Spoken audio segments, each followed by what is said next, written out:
আমরা সব সময় বলি আগের দিনগুলোই ভালো ছিল, আর এটা একদমই ট্রু।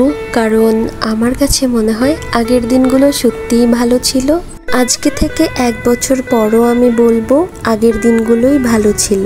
কেননা আগের দিনগুলো তো এই দিনগুলোই যেগুলো আমরা এখন পার করছি।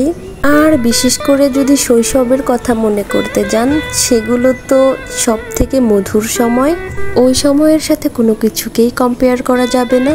আমি একটু এমনই, আমার সবসময় খেলাধুলা, মজা মাস্তি, ইউনিক কিছু করতে ভালো লাগে। তাই তো শ্বশুরবাড়ির সবাইকে নিয়ে এই খেলাটা খেলছিলাম। এই খেলাটার নাম হচ্ছে জুতা চোর খেলা। আর এই খেলাটা এত মজা হয় খেলতে। ছোট সময় অনেক খেলেছি, যেটার কোনো হিসেব নেই। আমরা যতই বড় হই না কেন, আমাদের শৈশবের স্মৃতিগুলো কিন্তু আমাদের সব সময় মনে থাকে। আর আমরা সবসময় বয়ে বেড়াই এই স্মৃতিগুলো। এখানে আমি, আমার দেবর, আমার যা, আমার হাজব্যান্ডের ভাগ্নি, ভাস্তে সবাই মিলে খেলছিলাম। আর পাশে থেকে আমার শাশুড়ি, আমার চাচি শাশুড়িরা অনেক মজা নিচ্ছিল। অ্যান্ড তারা আমাদের খেলাটা অনেক এনজয় করছিল। আমি নিজে তো ফিরে গিয়েছিলামই, সঙ্গে সবাইকে নিয়ে ফিরে গিয়েছিলাম আমাদের সেই ছোটবেলায়।